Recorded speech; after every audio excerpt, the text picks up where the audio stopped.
Hey, what's up? I'm currently in Mexico City and just relaxing. It's nighttime right now. It's nice and cool.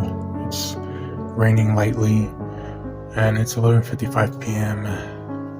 So just very nice and quiet right now. And I'm still a little high, but not so much.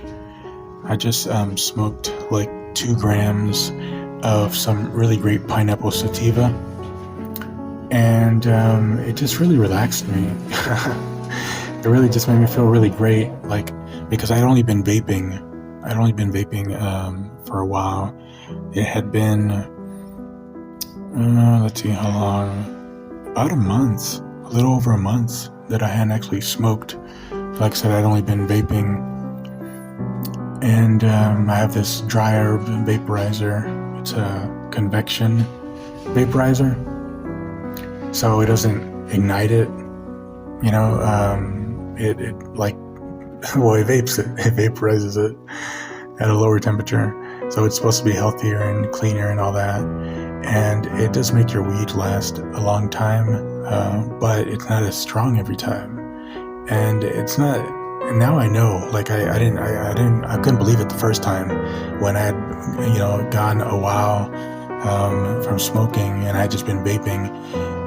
The first time ever when I started trying vaping, because I was in Berlin and I think I couldn't smoke indoors or something, so I bought this electronic vape and a dry herb vaporizer, so I could put the flower in there and vape it. And that was when I first got into vaping, trying it, and it was months or maybe even longer than that. How long was it? Let's see, that was in February, March, March, April. Yeah, I think like 5 or 6 months that time I went without smoking, and when I did again, it was just mind-blowing. It's so different, Yeah, it's maybe not as healthy, smoking versus vaping.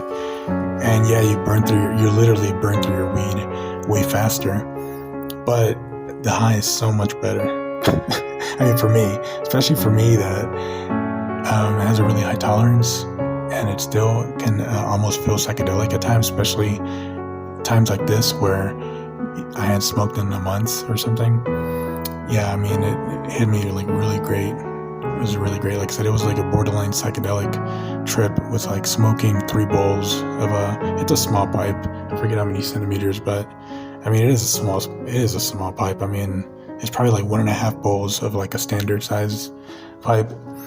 But yeah, so it was great. It was great. And now I'm getting ready for a 5 gram mushroom trip. Yeah, because I've never had 5 grams at once. I mean, I've used mushrooms many times. I don't even know how many times over, many years. But the most I've ever taken at one point, I think, is like around 3 grams. So I wanted to take 5 grams because, Terrence McKenna, one of my heroes, of course, right? He called it the heroic dose. But still, a lot of people do say it's a pretty good, dose to take as far as dose, that word. It's a pretty good dose to take if you want to, take an above average dose, if you really want to go out there, but it's not super extreme that you're just going to be like paralyzed on the floor just seeing nothing but colors, as I've heard some people end up in, really crazy trips like that with acid or mushrooms, where they take a ridiculously high amount where the body is literally just not even able to function, and all you're seeing is constantly just endless colors and hallucinations or something. Well, they say not even hallucinations, they say just basically noise, It's insane. It's like just glitching out like the system. But yeah, I don't think I ever want to experience that, but I've taken some really high doses of LSD and like DMT especially. Like, I mean, DMT is one of my favorites, I've used that many times over years also. And also, I should say, I've been traveling by myself for the last 8 years, and I've been to 13 countries. So now currently I'm in Mexico City, the capital, and I've been here since January 2nd of this year, so about 10 months as far as right now. And it's great, it's great. It's a city up in the clouds. It has one of the highest elevations of the world, surrounded by mountains. The climate, because of such the super high elevation, the climate is always really nice. It's about like 75 Fahrenheit. I don't know Celsius much, even though every other damn country in the world has Celsius. And I've spent a lot of years living in places with Celsius that just can't get used to it. Or all that other shit, the metric system, the whole metric system. But anyway, so yeah, it's about 75 the whole year, so the weather is great. And of course, the cost of living is like way cheaper than some other places. I mean, right now I'm living in an amazing apartment, like a third story of a building in southern Mexico City. I have huge windows all around. I can see mountains like in the city and everything. I can see into downtown, like the buildings in downtown, by the Angel of Independence and everything like that from one window. From another window, and actually these two windows over here in the corner, just mountains all around, and I can see all, just like a twinkling of lights everywhere of all the buildings and houses that are actually constructed onto the mountainside. It's a huge city. I mean, by some people it's considered the biggest city in the world, depending on how you look at it. This one or Tokyo. And I've spent about a year in Tokyo. I've been to Japan 6 times over the last 8 years. And I have to say, I feel Mexico City is bigger than Tokyo. And I've spent a lot of time in Tokyo. But now I've been here in Mexico City about 10 months, and I can definitely say it's way bigger. It feels way bigger. It's because over there, a lot of it is like train tracks. Here there is actually a lot of, it surprised me. They have a really great public transportation system here. They have tons of trains here, tons of different lines. It's crazy, it doesn't match up with Tokyo. Of course, not in like everything else, like over there, everything's spotless. Their trains in Japan are high-tech, state-of-the-art. Over here, the trains are like on like rubber wheels. It's weird. I've never seen this before. It's not, like the, what are they made of? Like iron, I guess, the iron wheels or whatever the hell they're made of in Japan. I don't know, probably some alien metal or something. But yeah, I mean, over there, there's super high-tech trains and everything, and the gates open up and robots greet you and all this crazy stuff. And over here, it's like, I mean, it's clean, and it's not dangerous, and there's art everywhere, and it's beautiful. But I mean, it's hot.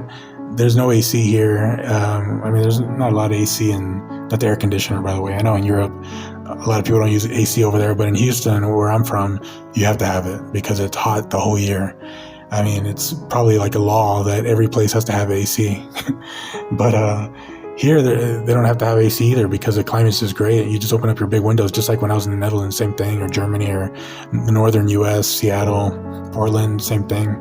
It's great. Growing up in Houston, oh God, it sucks so much. But anyway, I think that's about it. I just wanted to talk about here just a little bit of just update about where I'm at.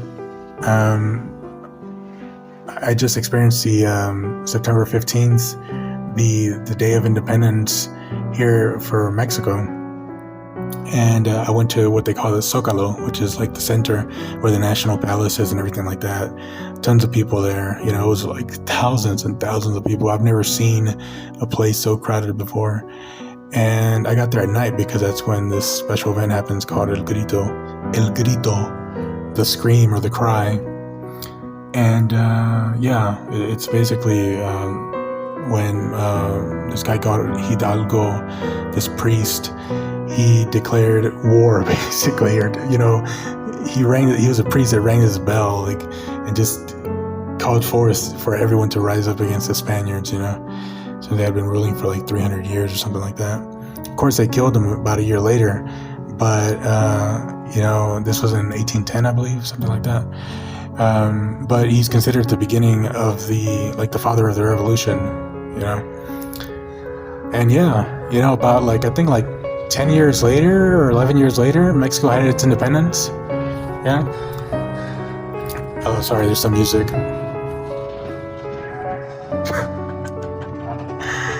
Oh my goodness.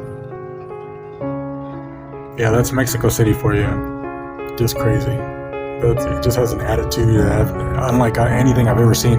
The only way I can describe it or compare it to maybe is like the attitude in Berlin. Berliners and the people living there that are especially part of the underground have such a distinct like personality and vibe. And Mexico City is like that too. The whole city it reminds me a lot of Berlin. There's so many cars that pass by here. Sorry about this noise. But anyway, maybe, yeah, I think that's actually where I'm going to cut it off as far as this audio recording. So yeah, that's it. Just here and looking forward to my 5 gram mushroom trip.